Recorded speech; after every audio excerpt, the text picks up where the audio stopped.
Segala pujian hormat kami naikkan hanya bagi-Mu ya Tuhan. Karena kami tahu ketika urapan-Mu ada di tempat ini, ketika hadirat-Mu ada di tempat ini, siapapun yang datang dengan sakit penyakit, dengan segala beban, dengan segala luka yang bahkan belum dipulihkan, pulang dari tempat ini pasti bawa mujizat, pasti bawa berkat. Terima kasih Tuhan, terima kasih untuk kasih setia-Mu atas setiap pribadi kami. Maka tiba saatnya Tuhan, kami mau dengar firman-Mu, bahkan nanti akan bersatu dengan tubuh darah-Mu. Hidup kami diubahkan makin hari makin sempurna. Terima kasih Tuhan Yesus, ini yang terus kami nyatakan bahwa kami ingin terus lebih lagi dekat dengan-Mu. Dan biarlah pada siang hari ini kami membuka hati, terima firman-Mu, berbicaralah ya Tuhan. Kami siap untuk mendengarkannya di dalam nama Tuhan Yesus Kristus.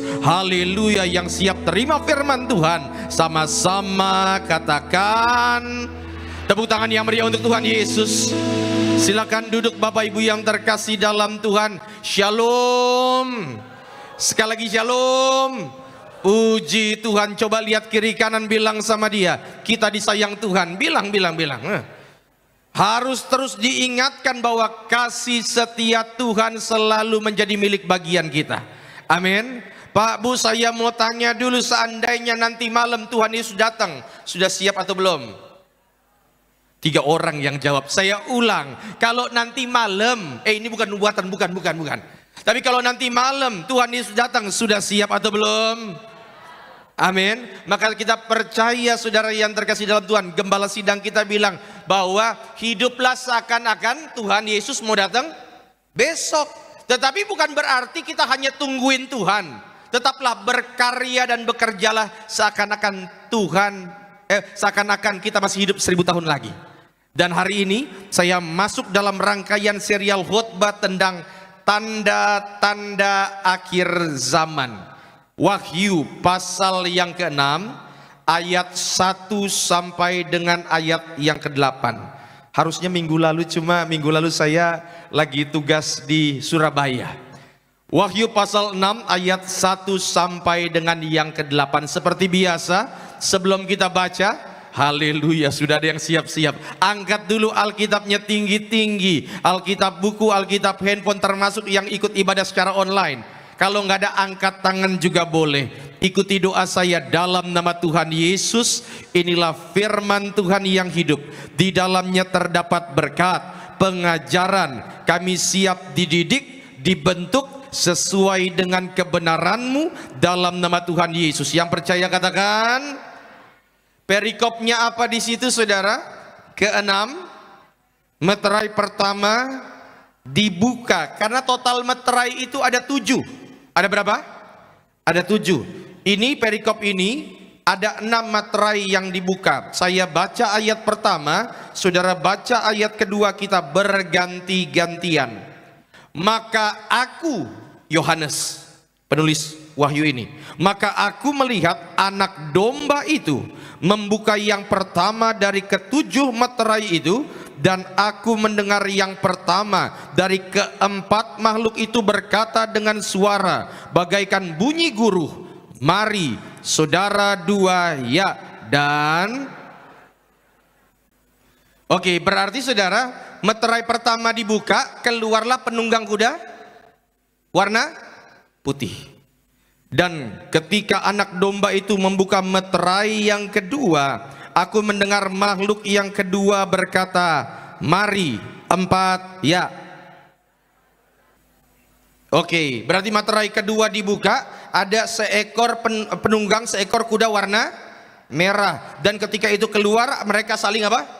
Ada pembunuhan. Ayat yang kelima. Dan ketika anak domba itu membuka meterai yang ketiga, aku mendengar makhluk yang ketiga berkata, mari. Dan aku melihat sesungguhnya ada seekor kuda hitam, dan orang yang menungganginya memegang sebuah timbangan di tangannya. 6, Tiberia, sama-sama 3, 2 ya. Dan aku mendengar seperti ada suara di tengah-tengah keempat makhluk itu berkata, secupak gandum sedinar dan 3. Tetapi Dan ketika anak domba itu membuka meterai yang keempat, aku mendengar suara makhluk yang keempat berkata, mari saudara 8 ya. Dan yang diberkati dengan pembacaan firman Tuhan katakan amin. Saudara yang terkasih, kalau kita baca Wahyu pasal yang ke-6, ini bicara mengenai tanda akhir zaman. Kapan akhir zaman itu dimulai? Gembala sidang kita bilang, sejak Tuhan Yesus naik ke sorga itulah akhir zaman. Tetapi puncak daripada akhir zaman, adalah kedatangan Tuhan Yesus yang kedua kali, menjemput setiap kita nanti di awan-awan. Dan saya percaya siapapun yang hadir di tempat ini, kita semua nanti dijemput oleh Tuhan masuk ke dalam kerajaan sorga. Yang setuju katakan amin. Tepuk tangan dulu yang meriah untuk Tuhan Yesus. Maka tema khotbah saya pada siang sore hari ini adalah 4 penunggang kuda di kitab Wahyu. Apa temanya? 4. Pak Bu, lihat dulu semua ke depan, lihat. Ingat, di akhir zaman yang turun nanti menjemput kita, namanya Kristus. Namanya siapa? Tetapi ketika Kristus nanti turun, ada orang-orang yang gak suka, ada orang-orang yang anti. Maka orang-orang yang anti ini akan dipimpin oleh satu orang yang sangat anti, namanya Anti-Kristus, yang nangkep anggukan kepala. Saudara yang terkasih dalam Tuhan kita Yesus Kristus, maka hari ini kita akan bahas tanda-tandanya. Dan supaya kita mengerti konteks daripada ayat ini, saudara harus tahu bahwa kitab Wahyu ditulis oleh rasul yang namanya Rasul Yohanes. Saudara tahu kapan ini ditulis? Kurang lebih tahun 95 Masehi.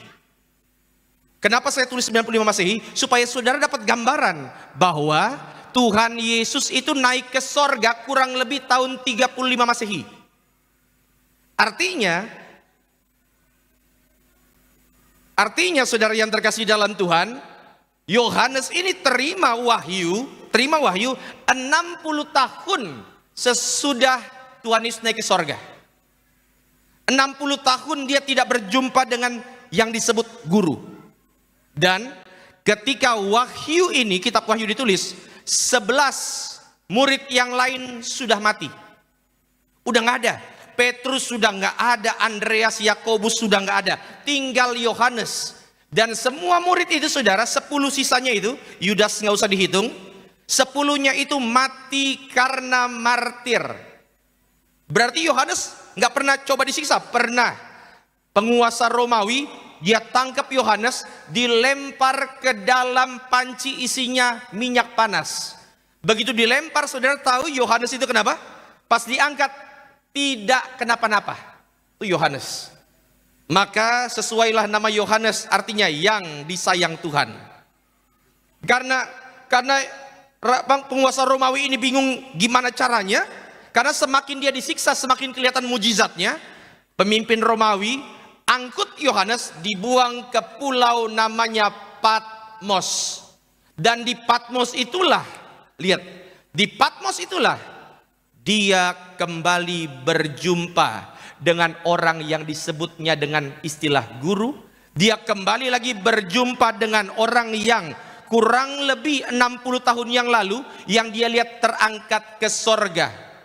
Maka ini yang saya mau katakan kepada setiap saudara. Kalau rencana Tuhan belum tergenapi dalam hidupmu, percayalah, orang boleh rancangkan hal yang buruk Pak Bu, tapi tidak akan ada pengaruhnya. Kenapa? Rencana Tuhan harus tergenapi dalam kehidupan kita. Yang percaya katakan amin. Tepuk tangan dulu yang meriah untuk Tuhan Yesus.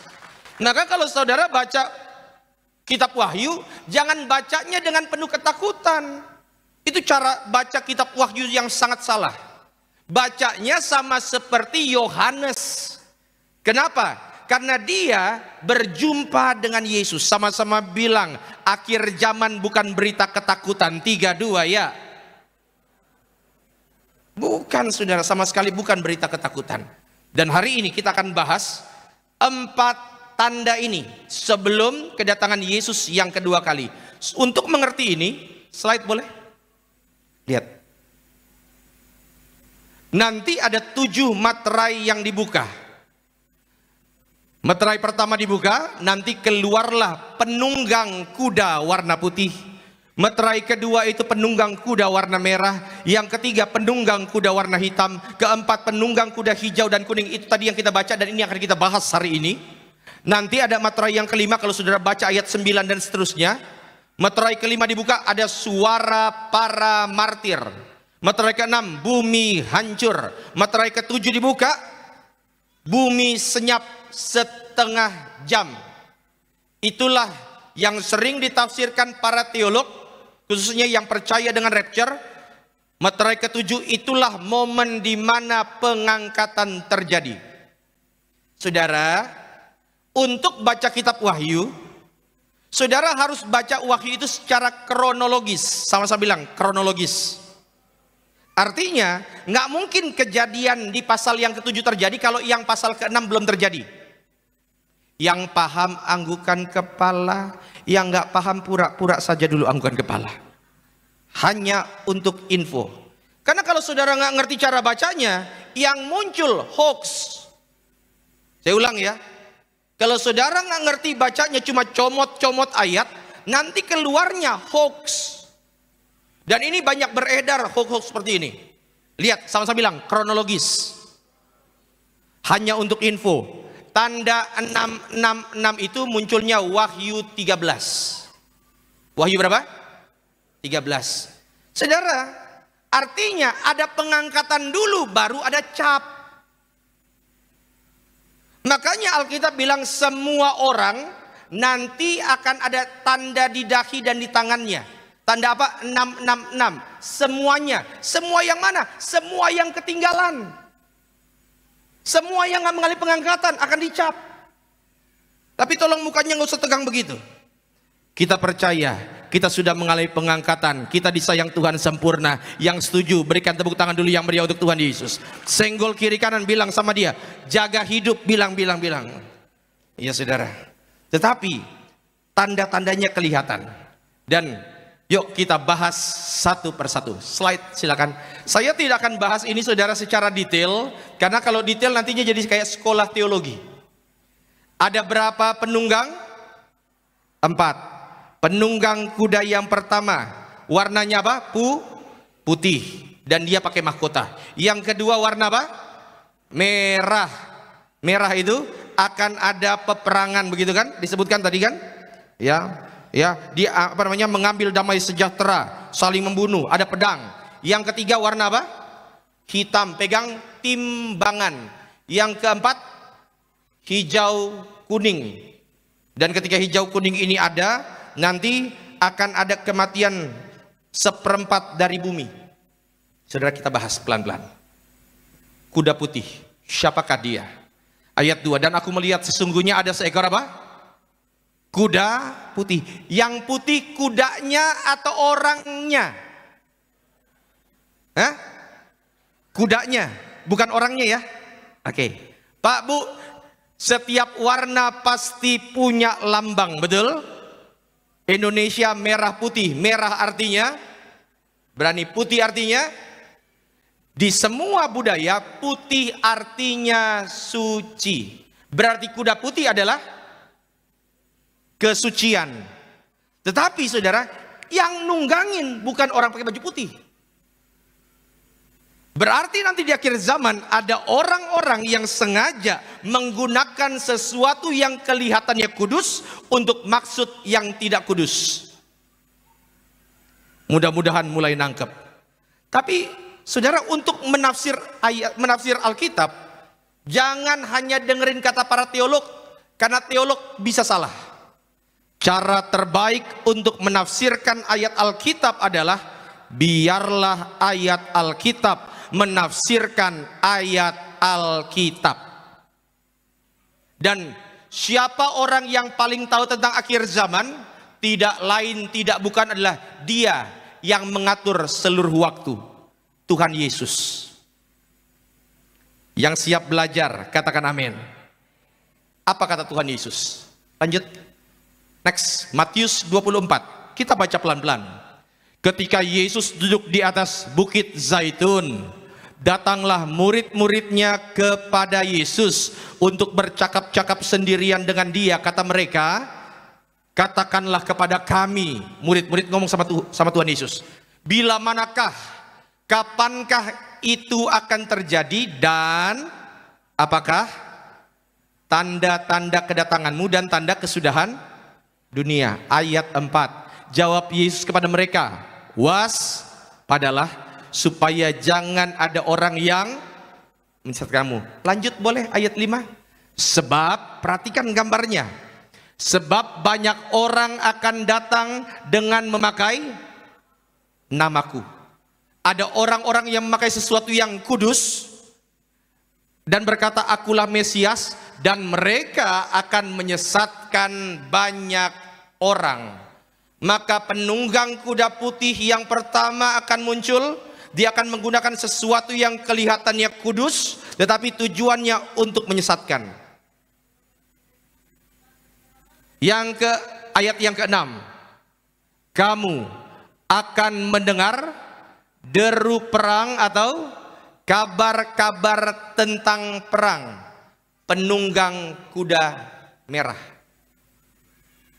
Makanya saudara, jangan itu. Lihat kata Tuhan Yesus. Namun berawas-awaslah, jangan kamu gelisah, sebab semuanya itu harus terjadi, tetapi itu perang nanti yang terjadi Pak Bu, lihat perang kuda merah, ketika itu terjadi itu belum kesudahannya. Jadi kalau saudara lihat perang terjadi sekarang ini, itu belum kesudahannya. 7. Sebab bangsa akan bangkit melawan bangsa dan kerajaan melawan kerajaan, akan ada kuda warna hitam, kelaparan. Makanya Wahyu 6 ayat 5 ayat 6, secupak gandum sedinar, 3 cupak jelai sedinar, artinya semuanya serba mahal, akan ada kelaparan. Kuda putih penyesatan, kuda merah peperangan, kuda hitam kelaparan. Sama-sama bilang seorang penunggang, 3-2 ya. Siapakah seorang penunggang itu? Seorang penunggang itulah kaki tangan antikris yang bisa menguasai ekonomi, yang bisa menguasai militer. Tolong mukanya nggak usah tegang begini Bapak Ibu. Ya, sama-sama bilang akhir zaman bukan berita menakutkan. 3-2 ya. 1-2-3 sudah, berarti yang keempat belum ya. Makanya kemarin kan ada perang, begitu ada perang antara Israel dan Iran, apakah itu tanda kesudahan zaman saudara yang terkasih? Masih jauh. Masih jauh. Tapi tolong jangan saudara tanya sama saya, Pak Pendeta, kalau gitu kapan Tuhan Yesus datang kedua kali? Jangan tanya sama saya, karena saya jamin saya tidak mungkin tahu jawabannya. Bahkan saya katakan kalau saya sampai tahu jawabannya, Pak Bu, saya minta dengan pertolongan, tolong WhatsApp saya langsung. Tegur saya dan bilang saya sesat, karena nggak boleh yang tahu. Oke. Kenapa saya bilang yang itu baru permulaan? Karena negara dengan militer terkuat di dunia 1, 2, 3, 4, 5, 6, 7, 8, tidak ada nama Iran di situ. Anda bisa bayangkan nanti ya, Iran itu nggak ada kan? Jepang, Indonesia juga belum ada karena masih bergulat dengan 6-0 ya. Saudara, nanti ini bayangkan kalau negara-negara ini berperang. Tetapi kalaupun mereka perang, itu belum kesudahannya. Akan ada satu orang penunggang kuda merah yang memicu perang dunia ketiga. Hanya untuk info, perang dunia pertama itu jumlah korbannya 20 juta jiwa. Perang dunia kedua jumlah korbannya 80 juta jiwa. Tapi ada yang peringkat 2, jumlah korban terbanyak, pemberontakan Taiping kalau nggak salah. Itu kurang lebih sekitar 40-an juta. Saudara, 1 sudah, penunggang kuda putih. Merah sudah. Yang ketiga, hitam sudah. Pertanyaannya muncul, kalau gitu siapa penunggang kuda nomor 4? Dan ini adalah tanda terakhir. Kalau yang ini sudah muncul saudara, yang ini sudah muncul, maka tinggal tunggu meterai ke-7 dibuka. Siapa dia? Ayat 7 dari Matius dikatakan demikian. Belum tadi. Sebab bangsa akan bangkit melawan bangsa, kerajaan melawan kerajaan, akan ada apa di situ? Kelaparan. Cuma tiba-tiba stop ayatnya. Karena gempa bumi tidak mungkin disebabkan oleh manusia, nggak mungkin. Maka saya penasaran saudara, nanti saudara juga boleh cek dalam Alkitab bahasa Inggris itu sesuai dengan bahasa aslinya, bahasa Yunani. Ada satu kata yang mungkin tidak diterjemahkan dalam Alkitab bahasa Indonesia. Slide. Ayat 7. For nation shall rise against nation. Bangsa bangkit melawan bangsa. And kingdom against kingdom. Kerajaan melawan kerajaan. And there shall be famines. Akan ada kelaparan. Nah berikutnya nggak ada di kalimat ini. And pestilence. Dalam lembaga Alkitab bahasa Indonesia tidak diterjemahkan itu apa. Dan itulah penunggang kuda hijau kuning. Hijau kuning itu kalau dalam bahasa Yunaninya kloros. Siapkan tenggorokan untuk bilang kloros. 3, 2 ya. Kloros itu lebih cocok diterjemahkan dengan warna pucat mayat. Dan nanti penunggang kuda yang keempat ini, dia akan membawa yang namanya wabah, sampar, dan pandemi. Tapi percayalah saudara yang terkasih dalam Tuhan, kita adalah orang-orang yang dilindungi Tuhan sempurna. Amin. Dan saudara yang terkasih, 1, 2, 3, dan 4, tanda-tandanya sudah semakin terjadi. Makanya saudara saya percaya nanti di akhir zaman perangnya itu bukan perang antar nuklir. Perang yang terjadi di akhir zaman itu ada yang jauh lebih mematikan daripada nuklir. Yang sekali dikirim bisa membuat korban jiwa itu jauh lebih banyak daripada perang dunia. Yaitu virus. Karena dulu ada namanya virus flu Spanyol. Kurang dari 5 tahun yang mati 50 juta orang. Ya. Tetapi saudara yang terkasih, hari ini kita akan pelajari. Kalau begitu, apa maksud daripada kitab Wahyu ditulis? Saya percaya bahwa kitab Wahyu ditulis bukan untuk menyebar ketakutan. Yang paham katakan amin. Karena yang kita pegang ini disebut dengan Injil. Sama-sama bilang Injil. Injil itu artinya adalah kabar baik. Dan kabar baiknya, saudara, ini yang kita mau bahas. Saudara harus tahu bahwa apa yang coba diserang oleh iblis. Yang pertama, slide. Yang pertama sasaran iblis adalah gereja. Ya saudara, gereja. Sasaran pertama yang coba dirusak oleh iblis itu adalah gereja. Dan gereja itu nggak hanya ngomongin kita sebagai organisasi. Gereja itu adalah Anda dan saya. Makanya lagu sekolah minggu, aku gereja, kau pun gereja, kita sama-sama gereja. Dan ini saudara di akhir zaman, iblis antikristus akan mencoba merusak iman orang Kristen. Dan uniknya saudara, coba lihat dulu semua ke depan. Saudara tahu senjata apa yang dipakai oleh iblis untuk menyerang orang Kristen? Saudara pikir dengan ketakutan saja? Enggak. Saudara pikir bahwa untuk menyerang orang Kristen, iblis gunakan senjata yang kelihatannya menakutkan? Belum tentu. Coba saudara tebak, senjata apa yang dipakai oleh iblis untuk menyerang iman orang Kristen? Saya kasih clue. Saudara masih ingat waktu Tuhan Yesus di padang gurun, iblis mencobai Tuhan Yesus dengan menggunakan, nggak apa-apa, saya tunggu jawabannya sampai jam 7 sore. Ulang-ulang ya. Waktu Tuhan Yesus dicobai di padang gurun, iblis datangin Tuhan Yesus kan, dan dia cobai Tuhan Yesus menggunakan firman. Makanya iblis selalu bilang, ada tertulis, ada tertulis. Saudara harus tahu penunggang kuda putih itu, dia menggunakan sesuatu yang kelihatannya kudus, tetapi untuk menjebak orang percaya. Makanya slide silakan, 2 Petrus 2 ayat 1. Sebagaimana nabi-nabi palsu dahulu telah tampil di luar gereja, Di luar orang percaya? Enggak kan? Di mana? Di tengah-tengah siapa? Umat Allah. Demikianlah pula di antara kamu akan ada guru-guru palsu. Mereka akan masukkan pengajaran-pengajaran sesat yang membinasakan, bahkan mereka akan menyangkal penguasa yang telah menebus mereka, dan dengan jalan demikian mereka mendatangkan kebinasaan atas diri mereka. Maka saudara, yang pertama di akhir zaman ini apa yang harus kita lakukan? Next slide ya. Bertumbuh dalam kedewasaan iman. Sama-sama bilang bertumbuh.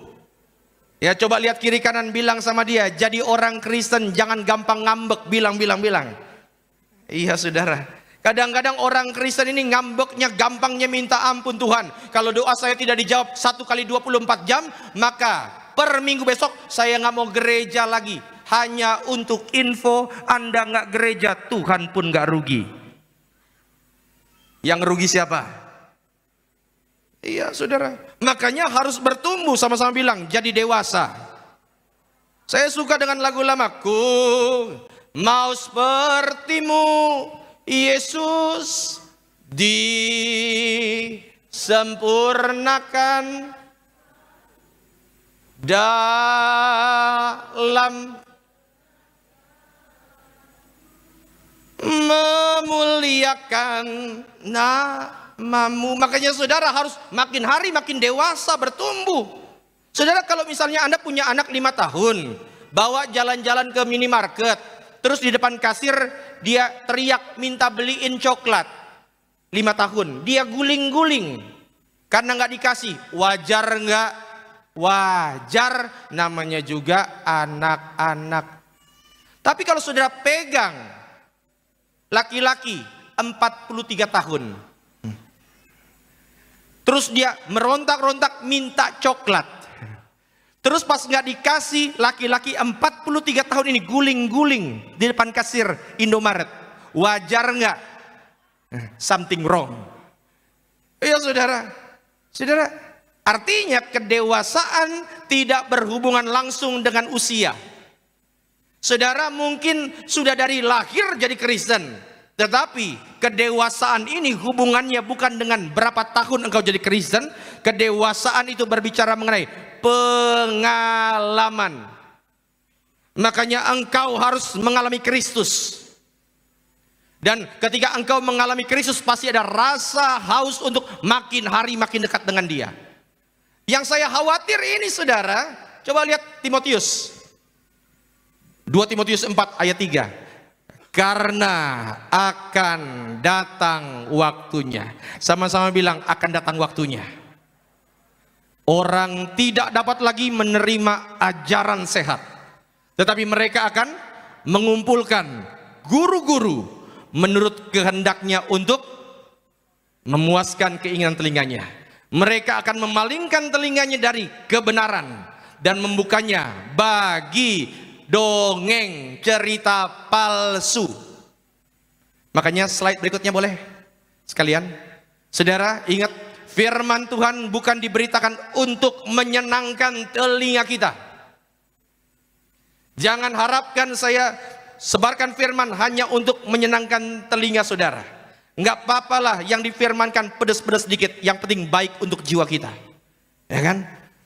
Ia menegur ketika kita menyimpang, itu firman.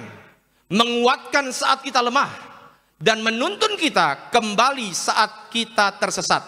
Firman Tuhan seperti pelita yang tidak hanya menerangi jalan yang kita suka, tetapi jalan yang benar, meski terkadang menantang dan menyakitkan. Sebab kasih Tuhan tidak memanjakan, tetapi membentuk.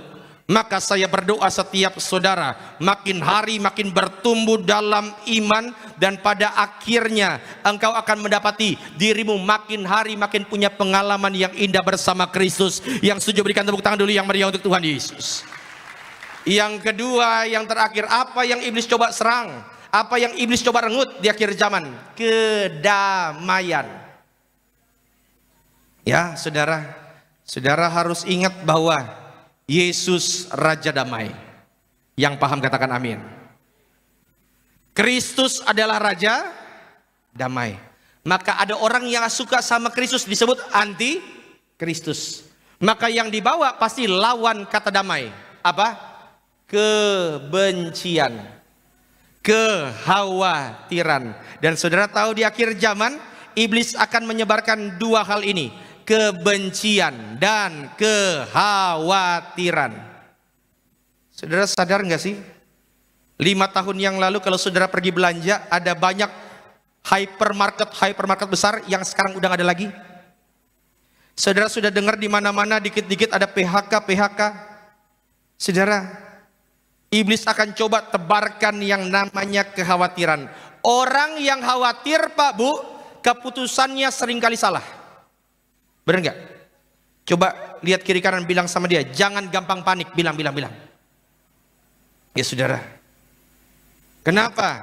Karena ada jaminan. Memang tidak bisa dipungkiri di akhir zaman akan ada krisis yang besar, krisis total. Slide next. Akan ada krisis total. Materai 1, 2, 3, 4 dibuka, semuanya itu krisis. Secupak gandum sedinar dan 3 cupak jelai sedinar, artinya ada krisis yang besar. Tetapi selalu ada perjanjian terbatas. Siapapun yang memegang perjanjian terbatas ini tidak diberikan kepada semua orang, hanya yang mau. Maka yang pegang perjanjian terbatas ini diluputkan. Apa itu? Janganlah rusakan minyak dan anggur. Minyak itu bicara mengenai tanda kesukaan Tuhan.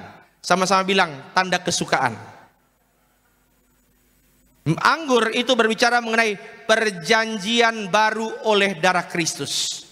Makanya saudara, engkau yang diselamatkan adalah engkau yang selalu menempel dengan Tuhan. Makanya gereja kita dari dulu sampai sekarang mengajarkan perjamuan kudus boleh tiap hari. Saya bahkan pernah menantang setiap jemaat di sini kan. Coba saudara, hari Senin, Selasa, Rabu, Kamis, Jumat besok perjamuan kudus tiap hari sebelum ke gereja, sebelum kerja. Tiap hari. Anda kalau perjamuan kudus tiap hari ingat Tuhan, buat dosa pun mikir-mikir. Itu yang saya sebut dengan menempel terus sama Tuhan. Dan saudara yang terkasih, kita harus sadar bahwa dunia boleh bergoncang, tetapi kasih Tuhan selalu menyertai setiap kita. Amin. Maka sebagai penutup, apa yang harus kita lakukan sebagai orang percaya? Saya undang worship leader, pemain musik. Saudara, jangan gantungkan sukacitamu pada dunia. Jangan pernah. Karena dunia pasti bergoncang. Masalahnya kalau kita gantungkan sukacita kita pada dunia, engkau berarti menggantungkan sesuatu kepada sesuatu yang gampang sekali goyah. Dan ketika engkau menggantungkan segala sesuatu pada sesuatu yang gampang goyah, maka bingunglah jalan hidup kita. Itu sebabnya, saudara, biarlah sore hari ini engkau boleh buka hati.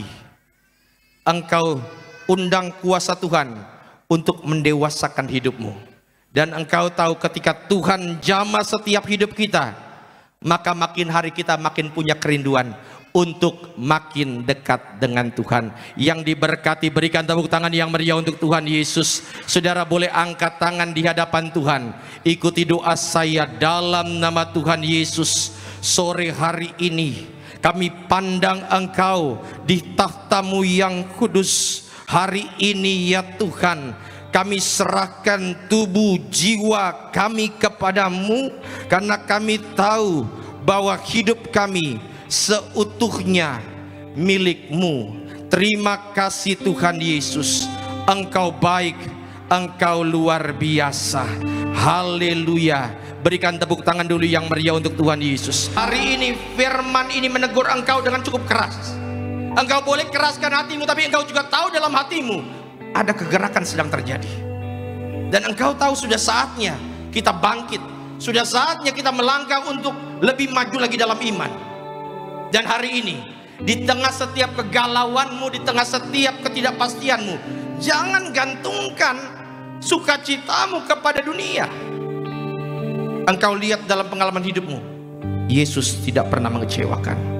Maka hari ini, saudara, buka hatimu, Dia hadir di tempat ini untuk menjamah mengubahkan setiap kehidupanmu.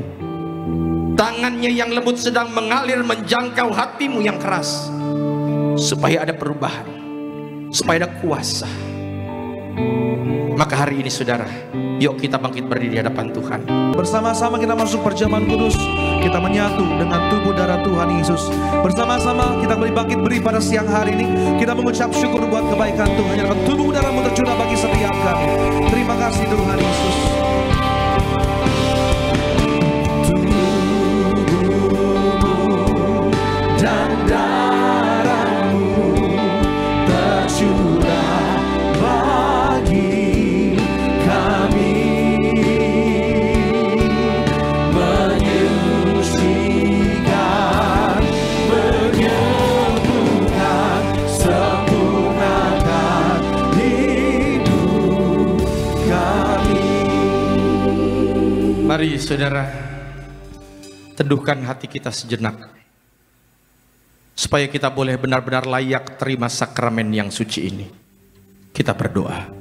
Kembali kami datang menghadap meja perjamuan sucimu dengan tubuh darah Tuhan di tangan kami, yang adalah bukti bahwa setiap sakit penyakit sudah disembuhkan, setiap kuk belenggu sudah dipatahkan. Kami angkat tubuh darahmu dengan mengucapkan namamu yang kudus, nama Tuhan Yesus Kristus yang adalah Imam Agung dari setiap pengakuan iman yang kami ucapkan. Mari saudara, kita angkat roti di atas kepala. Sama-sama kita katakan, dalam nama Tuhan Yesus, dengan ucapan syukur kami terima, inilah roti yang turun dari sorga, ini tubuh Kristus yang tertikam, tertombak di atas kayu salib.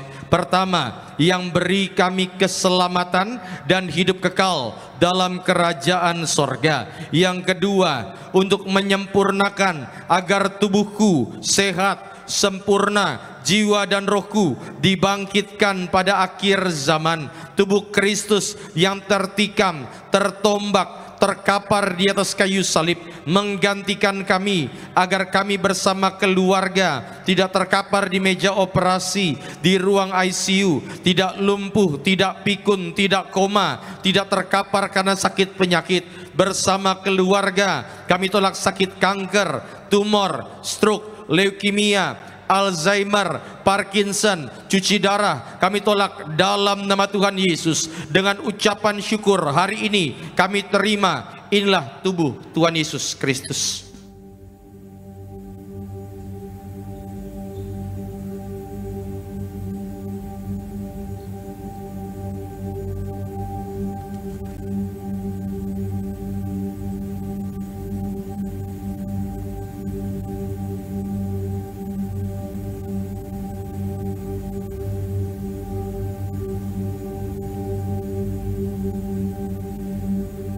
Mari saudara, kita angkat anggur yang akan dibentuk menjadi darah Yesus. Sama-sama kita katakan, dalam nama Tuhan Yesus, dengan ucapan syukur kami terima, inilah darah Tuhan Yesus Kristus yang tertumpah, tercurah di atas kayu salib sebagai perjanjian baru, perjanjian kekal. Pertama, ampuni kami dari setiap dosa, hapus setiap kutuk. Kami janji hidup dalam pertobatan, dalam kekudusan. Keluarga kami kudus. Kami tolak perzinahan, percabulan, orang ketiga dalam rumah tangga, dusta, perceraian. Kami tolak dalam nama Tuhan Yesus. Mulut kami kudus, tidak tipu, tidak fitnah. Kami tolak fitnah atas keluarga, atas gereja. Kami tolak setan, iblis, dan segala perbuatannya. Yang kedua, darah Yesus materaikan kami sebagai warga sorga. Nama kami tercatat dalam kitab kehidupan.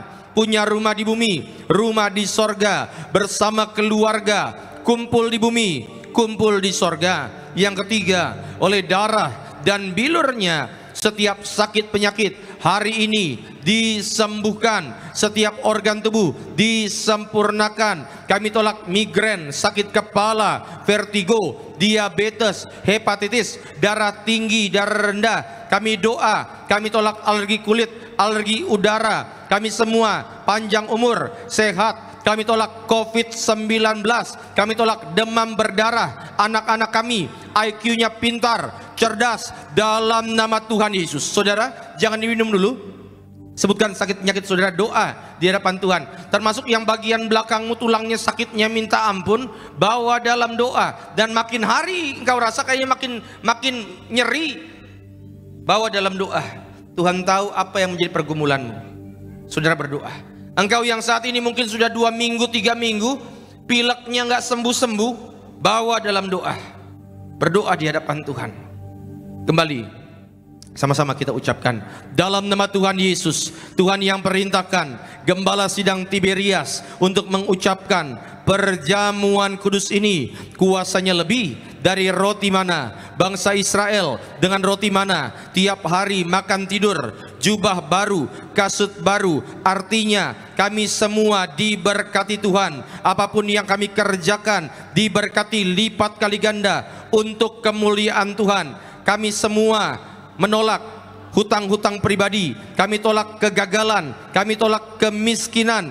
Dalam nama Tuhan Yesus, bersama keluarga kami dipersiapkan menjadi mempelai Kristus yang kudus di akhir zaman. Suatu saat terbang ke sorga, pesta di sorga sepanjang masa. Segala penderitaan, sakit penyakit, dosa dan kutuk sudah diselesaikan di atas kayu salib. Inilah darah Tuhan Yesus Kristus.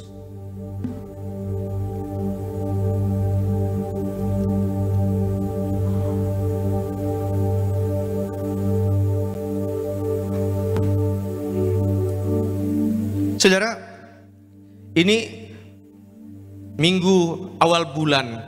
Saudara nanti ambil minyak urapan, maka rumahnya, kontrakannya, kos-kosannya, saudara urapi doanya, hanya berkat, damai, sejahtera, sukacita yang masuk dalam rumah ini. Saudara, doa di hadapan Tuhan, urapi, termasuk anak-anak. Kalau saudara, tadi saya sudah urapi juga anak-anak sekolah minggu, tapi kalau ada yang tadi tidak sekolah minggu, orang tua urapi di kepala anak-anaknya. Generasi minyak anggur, penerima beasiswa, doa, perkatakan imanmu.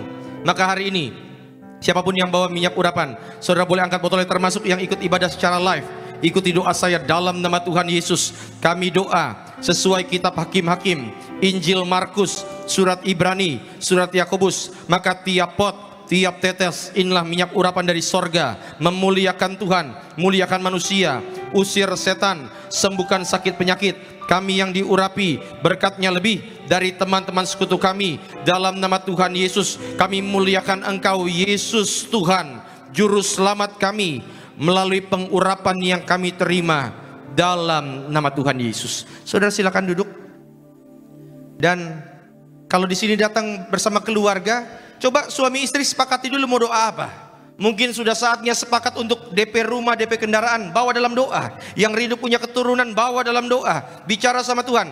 Engkau yang tahu bahwa bulan Juli ini harus banyak bayar sesuatu, berdoa sama Tuhan. Tuhan tidak pernah terlambat. Berdoa. Punya hubungan yang pribadi yang lebih dalam, lebih intim sama Tuhan. Maka serahkan Tuhan Yesus setiap lembar penuhan doa yang ditulis oleh anak-anakmu. Tuhan berkati. Juga Ibu Dewi Siburian, Tuhan berkati. Pak Robert diberkati. Andrew Octavian, Tuhan berkati. Pak Surya bersama keluarga, Tuhan berkati. Willy, Mia, Fania, Tuhan berkati. Juga Pak Agus, Tuhan berkati. Pak Bambang, Tuhan berkati. Tuhan sayangi. Yaitu juga bersama keluarga Zega, diberkati Tuhan. Ibu Rina Anggraini, siapapun mereka yang menulisnya dengan iman, mereka akan menuainya dengan sorak-sorai. Terima kasih Tuhan Yesus. Terima kasih untuk kebaikan-Mu. Setiap keluarga yang hadir, mereka boleh terus hidup rukun dan damai, karena kesitulah berkat-berkat dicurahkan. Mereka yang datang seorang diri, cari wajah-Mu ya Tuhan. Kami pegang janji firman-Mu bahwa orang benar tidak pernah akan ditinggalkan Tuhan. Anak cucu orang benar tidak akan pernah minta-minta roti.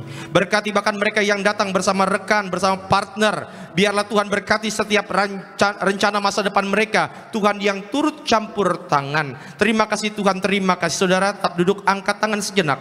Ikuti doa saya dalam nama Tuhan Yesus. Sesuai Mazmur 23, Engkau mengurapi kepalaku dengan minyak, pialaku penuh melimpah. Kebajikan dan kemurahan belaka mengikuti aku seumur hidupku, dan aku akan diam dalam rumah Tuhan sepanjang masa. Turunkan tangan kita. Terima kasih Tuhan Yesus. Terima kasih.